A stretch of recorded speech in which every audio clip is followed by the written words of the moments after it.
Hi dear friends, welcome back to our channel. இன்றைக்கி நம்ம பார்க்க போகிறது ஆரோக்கியமான செட்டிநாடு ஸ்பெஷல் பால் கொழுக்கட்டை. நல்ல சாஃப்டாகவும் அண்ட் டேஸ்டியாகவும் எப்படி செய்யலாம் அப்படின்றத பார்க்கலாம். பால் கொழுக்கட்டை அப்படின்னாலவே நம்ம இந்த அரிசி மாவு உருண்டைகளை வேக வைக்கும்போது அது தானாகவே கரைஞ்சி போயிடும். அந்த மாதிரி கரையாமல் அரிசி மாவு உருண்டைகள் நல்ல குண்டு குண்டாக வர்றதுக்கு இந்த வீடியோவில் சொல்லியிருக்க போல் செஞ்சு பாருங்கள். அதே போல் பால் கொழுக்கட்டை கொஞ்சம் கூட ஹார்டாக இல்லாமல் நல்லா செம்ம சாஃப்டாக இருக்கும். நான் ஒரு கொழுக்கட்டையை அழுத்தி காமிக்கிறேன். அது எந்த அளவுக்கு சாஃப்டாக இருக்குன்றதை நீங்களே பாருங்கள். செம்ம சாஃப்டாக இருக்குல்ல. ஃபஸ்ட் டைம் பால் கொழுக்கட்டையை ட்ரை பண்ணுறீங்க அப்படின்னா கூட பர்ஃபெக்டாக வரும். ரெசிபிக்குள்ளே போகிறதுக்கு முன்னாடி எப்பவும் போல் உங்ககிட்ட ஒரு சின்ன ரெக்வஸ்ட், நீங்கள் இன்னும் மை ஸ்டைல் குக்கிங் சேனலை சப்ஸ்கிரைப் பண்ணலை அப்படின்னா சப்ஸ்கிரைப் பண்ணிக்கோங்க. ரெசிபியையும் லாஸ்ட் வரைக்கும் ஸ்கிப் பண்ணாமல் பாருங்கள். வாங்க ரெசிபிக்குள்ளே போகலாம். பால் கொழுக்கட்டை செய்கிறதுக்கு முதல்ல நம்ம அரிசி மாவை வறுத்துக்கலாம். அதுக்கு ஸ்டவ் ஆன் பண்ணிவிட்டு ஒரு வானல் வச்சுட்டு வானலில் அரிசி மாவை சேர்த்துக்கோங்க. நான் 1.5 கப் அளவுக்கு பச்சரிசி மாவை எடுத்திருக்கேன். அதுவும் இல்லாமல் ஏற்கனவே வறுத்த பச்சரிசி மாவு தாங்க எடுத்திருக்கேன். அதனால் அரிசி மாவு லைட்டாக சூடாகிற வரைக்கும் வறுத்து விட்டுக்கிறேன். வறுக்காத பச்சரிசி மாவாக இருந்துச்சு அப்படின்னா நல்லா வறுத்துட்டு அதுக்கப்புறமா தான் கொழுக்கட்டை செய்யணுங்க. ஏற்கனவே நம்ம சேனலில் பச்சரிசி மாவு எப்படி செய்யணுன்ற ரெசிபி அப்லோட் பண்ணியிருக்கேன். அந்த ரெசிபியோட லிங்க் டிஸ்கிரிப்ஷனில் தரேன், செக் பண்ணி பாருங்கள். பால் கொழுக்கட்டை செய்கிறதுக்கு நான் வீட்டிலே ப்ரிப்பேர் பண்ண பச்சரிசி மாவு தாங்க எடுத்திருக்கேன். சப்போஸ் உங்ககிட்ட வீட்டில் ப்ரிப்பேர் பண்ண பச்சரிசி மாவு இல்லை அப்படின்னா கூட ஓகே தான். கடையில் வாங்கின இடியாப்ப மாவு கொழுக்கட்டை மாவில் கூட இந்த பால் கொழுக்கட்டை செய்யலாம். மாவு கை பொறுக்கிற சூடு ஆகிடுச்சுங்க. இப்போ இந்த மாவு ஒரு பிளேட்டில் மாற்றி வச்சுக்கோங்க. நீங்கள் வறுக்காத பச்சரிசி மாவை வறுக்கிறீங்க அப்படின்னா இந்த மாதிரி மாவை கையில் எடுத்து ஒரு கோடு போட்டு பார்த்தோம் அப்படின்னா கோடு போடுறதுக்கு ஈஸியாக வரணும். இந்த மாதிரி நல்லா ஈஸியாக கோடு போட வந்துச்சு அப்படின்னா அரிசி மாவு நல்லா வரப்பட்டுருச்சுன்றதை நீங்கள் தெரிஞ்சுக்கலாம். இந்த பதம் வர வரைக்கும் நீங்கள் அரிசி மாவு வறுத்துக்கணுங்க. அடுத்து இதே வானலில் 2.25 கப் அளவுக்கு தண்ணி சேர்த்துக்கோங்க. 1 கப் அரிசி மாவுக்கு 1.5 கப் அளவுக்கு தண்ணி சேர்த்துக்கிட்டோம் அப்படின்னா கரெக்டாக இருக்கும். நான் 1.5 கப் அளவுக்கு அரிசி மாவு எடுத்திருந்தால அதுக்கு 2.25 கப் அளவுக்கு தண்ணி சேர்த்துக்கிறேங்க. அடுத்து இந்த தண்ணி கூட தேவையான அளவுக்கு உப்பு சேர்த்துக்கலாம். நான் 1/2 டேபிள் ஸ்பூன் அளவுக்கு உப்பு சேர்த்துருக்கேன். அடுத்து இந்த தண்ணி கூட 3/4 டேபிள் ஸ்பூன் நெய் சேர்த்துக்கோங்க. சேர்த்துட்டு இந்த தண்ணி நல்லா சலசலன்னு கொதிச்சு வரணும். அது வரைக்கும் இந்த தண்ணியை சூடு பண்ணிக்கலாம். நெய்க்கு பதிலாக நீங்கள் எண்ணெய் கூட சேர்த்துக்கலாம். நெய் அப்படின்னா எண்ணெய் சேர்த்து செய்யும்போது கொழுக்கட்டை ரொம்பவே சாஃப்டாக இருக்கும். இப்போ இந்த தண்ணி இந்த அளவுக்கு நல்லா சலசலன்னு கொதிச்சு வந்ததுக்கப்புறமா நம்ம ஏற்கனவே வறுத்து வச்சுருக்கோம்ல அரிசி மாவு, அதை இந்த தண்ணி கூட சேர்த்துட்டு தண்ணியும் அரிசி மாவும் நல்லா ஒன்றா மிக்ஸ் ஆகிற அளவுக்கு மிக்ஸ் பண்ணி விட்டுக்கலாம். அரிசி மாவை தண்ணி கூட சேர்த்து மிக்ஸ் பண்ணி விடும்போது தண்ணியோட அளவு அதிகமாக இருக்கிற போல் இருக்கும். ஆனால் அரிசி மாவு வேகிறதுக்கு அந்த தண்ணியோட அளவு கரெக்டாக இருக்குங்க.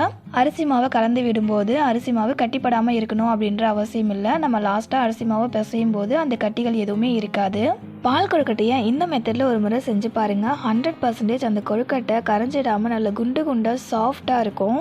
இப்போ பாருங்கள், தண்ணி எல்லாமே அரிசி மாவில் அப்சார்ப் ஆகி அரிசி மாவு நல்லா வெந்து வந்திருக்கு.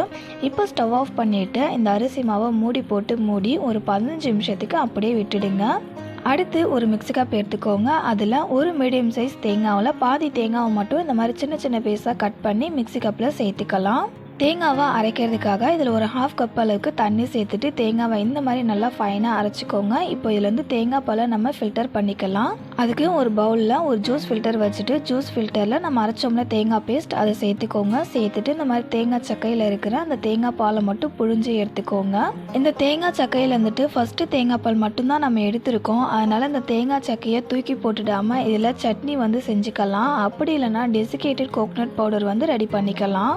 பால் கொழுக்கட்டைக்கு தேங்காவிலேருந்து எடுக்கிற ஃபஸ்ட்டு தேங்காய் பால் மட்டும் சேர்த்து செஞ்சோம் அப்படின்னா செம்ம டேஸ்டியாக இருக்கும். அவ்வளோதான், பால் கொழுக்கட்டைக்கு சூப்பராக தேங்காய் பால் ரெடி பண்ணியாச்சு. இப்போ இந்த தேங்காய் பால் அப்படியே இருக்கட்டும். அடுத்தது நம்ம மாவு வேக வச்சோம்ல அந்த மாவை பார்க்கலாம். மாவை ஓப்பன் பண்ணி பாருங்கள். மாவு சூடாக இருந்துச்சு அப்படின்னா மாவோடைய சூடு ஆற விட்டுட்டு சூடு ஆறுனதுக்கப்புறமா மாவு நல்லா நம்ம சப்பாத்தி மாவு பூரி மாவுலாம் பிசைஞ்சோம்ல அந்த மாதிரி நல்லா கையால் அழுத்தி விட்டு பிசைஞ்சிக்கோங்க. பாருங்கள், வீடியோவில் செய்கிற போல் மாவு இந்த மாதிரி நல்லா அழுத்தி விட்டு பிசைஞ்சு விட்டீங்க அப்படின்னா மாவு நல்லா சாஃப்டாக ஒன்றாகி வரும். ஃப்ரெண்ட்ஸ், ஏற்கனவே நம்ம சேனலில் ரேஷன் பச்சரிசியை வச்சு நிறைய விதமான ஸ்நாக்ஸ் அண்ட் ஸ்வீட் ரெசிபிஸ்லாம் நான் அப்லோட் பண்ணியிருக்கேன். அந்த ரெசிபியோட லிங்க் எல்லாத்தையுமே டிஸ்கிரிப்ஷனில் தர, கண்டிப்பாக செக் பண்ணி பாருங்கள். உங்களுக்கு ரொம்ப ரொம்ப யூஸ்ஃபுல்லாக இருக்கும். அரிசி மாவை ஒன்றாக்குனதுக்கு அப்புறமா பாருங்கள் மாவு எந்த அளவுக்கு நல்லா சாஃப்டாக இருக்குது அப்படின்னு. இப்போ இந்த மாவுலேருந்து கொஞ்சம் கொஞ்சமாக மாவு எடுத்து நம்ம பால் கொழுக்கட்டைக்கெலாம் உருட்டுவோம்ல அந்த மாதிரி ரவுண்ட் ஷேப்பில் உருட்டிக்கலாம். இந்த மாவு உருண்டையை விரிசல் இல்லாமல் தான் உருட்டணும் அப்படின்ற அவசியம்லாம் இல்லை. எப்படி வேணாலும் உருட்டிக்கலாம். உருண்டையோட சைஸ் வந்துட்டு உங்களுக்கு எந்த அளவுக்கு வேணுமோ அந்த சைஸில் நீங்கள் உருட்டிக்கலாங்க. இந்த மாவுலேருந்து கொஞ்சம் கொஞ்சமாக மாவு எடுத்து நம்ம உருண்டைகள் ஊட்டுறோம்ல, அந்த டைமில் வந்துட்டு மாவுடைய மேல் பக்கம் காஞ்சி போன போல் ஆகிடும். அதனால் ஒரு ஈரமான காட்டன் கிளாத்தை வந்துட்டு அரிசி மாவு மேலே போட்டு வச்சிட்டோம் அப்படின்னா மாவு காஞ்சி போகாமல் ஈரப்பதமாகவே இருக்கும். மீதி இருக்கிற எல்லா அரிசி மாவுலையுமே இதே போல் சின்ன சின்ன உருண்டைகளாக உருட்டி எடுத்துக்கோங்க. நான் எல்லா மாவுலையுமே உருண்டைகளாக உருட்டினதுக்கு அப்புறமா காமிக்கிறேன் பாருங்கள். பார்க்குறதுக்கு எவ்வளோ அழகாக இருக்குல்ல. இந்த அரிசி மாவு உருண்டைகள் அப்படியே இருக்கட்டுங்க. அடுத்தது ஸ்டவ் ஆன் பண்ணிவிட்டு ஒரு வானல் வச்சுட்டு அதில் 3 கப் அளவுக்கு தண்ணி சேர்த்துக்கோங்க. இந்த தண்ணி வந்து நல்லா சலசலன்னு கொதித்து வரணும். அது வரைக்கும் தண்ணியை சூடு பண்ணிக்கலாம். இந்த அளவுக்கு தண்ணி நல்லா கொதிச்சு வந்ததுக்கு அப்புறமா நம்ம உருட்டி வச்சிருக்க அரிசி மாவு உருண்டைகளை இந்த தண்ணியில் சேர்த்துக்கலாம். தண்ணியில் சேர்க்கும் போதே பாருங்கள், உருண்டைகள் வந்து ஒன்று கூட கரையாமல் அப்படியே குண்டு குண்டாக முழுசாக இருக்குது. அரிசி மாவு உருண்டைகளை தண்ணியில் சேர்த்ததுக்கு அப்புறமா இதில் வந்துட்டு 1 கப் அளவுக்கு பால் சேர்த்துக்கோங்க. காய்ச்சின பால் காய்ச்சாத பால் எதுவாக இருந்தாலும் சேர்த்துக்கலாம். சேர்த்துட்டு ஒரு 5 ஏலக்காவை நசுக்கிட்டு சேர்த்துக்கோங்க. அரிசி மாவு உருண்டைகளை வெறும் தண்ணியில் வேக வைக்காமல் அது கூட பால் அதுக்கப்புறம் ஏலக்காய் சேர்த்து வேக வச்சோம் அப்படின்னா அந்த பாலோடைய ஃப்ளேவர் ஏலக்காயோடைய ஃப்ளேவர் நல்லா அந்த கொழுக்கட்டையில் இறங்கி வருங்க. நம்ம சேர்த்துக்கிற அரிசி மாவு உருண்டைகள் நல்லா வேகணும். அதே சமயம் நம்ம சேர்த்துருக்கோம்ல பால், அதோடைய அளவு வந்து நல்லா குறைஞ்சி திக்காகி வரணும். அது வரைக்கும் நம்ம குக் பண்ணிக்கலாம். பால் எந்த அளவுக்கு நல்லா கொதிக்குதுன்னு பாருங்கள். இப்போ கூட நம்ம சேர்த்துக்கிட்ட அந்த அரிசி உருண்டைகள் வந்துட்டு கரைஞ்சி போயிடாமல் நல்லா முழுசாகவே இருக்கும். நான் உங்களுக்கு எடுத்து காமிக்கிறேன் பாருங்கள். நல்லா ஷைனிங்கான லுக்கெலாம் அப்படியே இருக்கும், கொஞ்சம் கூட கரையாமல். பால் கொழுக்கட்டையை பார்க்கும்போதே செம்ம சூப்பராக இருக்குல்ல. பார்க்கும்போதே சாப்பிடணும்னு தோணுது. பால் கொழுக்கட்டையை குக் பண்ணும்போது நடுவில் இந்த மாதிரி கலந்து விட்டுக்கோங்க. ஏன்னா அடியில் வந்து அடி பிடிக்கிறதுக்கு சான்ஸ் இருக்குது. அதில் அடிக்கடி இந்த மாதிரி கலந்து விட்டு வேக வச்சுக்கோங்க. ஃப்ரெண்ட்ஸ், இப்போ பாருங்கள், பாலோடைய அளவு நல்லா குறைஞ்சி அதோடைய கன்சிஸ்டன்சி நல்லா திக்காகி வந்திருக்கு. பால் கொழுக்கட்டையுமே நல்லா சூப்பராக சாஃப்டாக வெந்து வந்திருக்குங்க. கொழுக்கட்டை வெந்திருக்கான்னு செக் பண்ணுறதுக்கு இந்த மாதிரி ஒரு கொழுக்கட்டையை எடுத்துகிட்டு ஸ்பூனால் இந்த மாதிரி 2ஆக கட் பண்ணி பாருங்கள். மாவு வந்து வேகாமல் இருந்துச்சு அப்படின்னா அந்த கொழுக்கட்டைக்கு நடுவில் மாவு வந்து வெள்ளையாக இருக்கும். ஆனால் கொழுக்கட்டை நல்லா வெந்திருந்துச்சு அப்படின்னா இந்த மாதிரி மாவுக்கு நடுவில் வெள்ளையாக இல்லாமல் மாவு ஒரே கலராக இருக்கும். இந்த மாதிரி இருந்துச்சு அப்படின்னா கொழுக்கட்டை வெந்திருக்குன்றதை நீங்கள் தெரிஞ்சுக்கலாம். அவ்வளோதாங்க, கொழுக்கட்டை சூப்பராக வெந்துடுச்சு.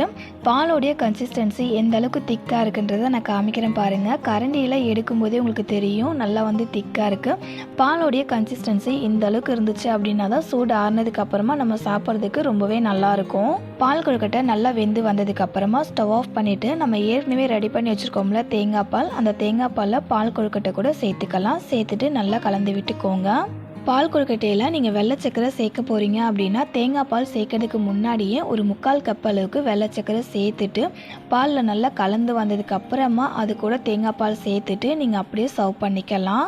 சப்போஸ் பால் கொழுக்கட்டைக்கு வெல்லம், கருப்பட்டி, அப்பெல்லாம் நாட்டு சக்கரை இது 3ல் ஏதாவது ஒன்று சேர்க்குறீங்க அப்படின்னா பால் சூடு ஆறுனதுக்கு அப்புறமா சேர்க்கணுங்க. சூடாக இருக்கும்போதே சேர்த்துட்டீங்க அப்படின்னா பால் திரிஞ்சு போயிடும். நான் இன்றைக்கி பால் கொழுக்கட்டை கூட நாட்டு சக்கரை சேர்த்துக்க போகிறேன். அதனால் இந்த பால் கொழுக்கட்டையோட சூடு ஆற விட்டுட்டு அதுக்கப்புறமா இதில் ஒரு 3/4 கப் அளவுக்கு நாட்டு சக்கரை சேர்த்துட்டு நல்லா கலந்து விட்டுக்கிறேங்க.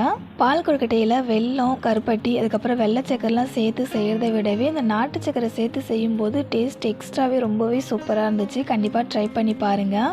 நம்ம சேர்த்துக்கிட்ட அரிசி உருண்டைகள் ஒன்று கூட கரைஞ்சி போயிடாமல் அதே சமயம் உடையாமல் நல்லா ஸ்மூத்தாக குண்டு குண்டாக இருக்குது பாருங்கள். ஸோ வீடியோவில் சொல்லியிருக்க போலவே மிஸ் பண்ணாமல் இந்த டேஸ்டியான பால் கொழுக்கட்டையை செஞ்சு பாருங்கள். கொஞ்சம் கூட ஹார்டாக இல்லாமல் செம்ம சாஃப்டாக இருக்கும். பால் கொழுக்கட்டையை செஞ்சு பார்த்துட்டு உங்களுடைய ஃபீட்பேக்கையும் மறக்காமல் கமெண்ட்டில் என் கூட ஷேர் பண்ணிக்கோங்க. அது என்னை ரொம்ப மோட்டிவேட் பண்ணும். இந்த வீடியோ பார்க்குற எல்லா ஃப்ரெண்ட்ஸுக்கும் அது ரொம்பவே யூஸ்ஃபுல்லாகவும் இருக்கும். ஃப்ரெண்ட்ஸ், இந்த செட்டிநாடு ஸ்பெஷல் பால் கொழுக்கட்டை ரெசிபி உங்களுக்கு பிடிச்சிருந்தது அப்படின்னா அந்த வீடியோக்கு ஒரு லைக் பண்ணிக்கோங்க. உங்களுடைய ஃப்ரெண்ட்ஸ் அண்ட் ரிலேட்டிவ்ஸ்க்கு ஷேர் பண்ணிக்கோங்க. அவங்களுக்கும் இந்த ரெசிபி ரொம்ப யூஸ்ஃபுல்லாக இருக்கும்.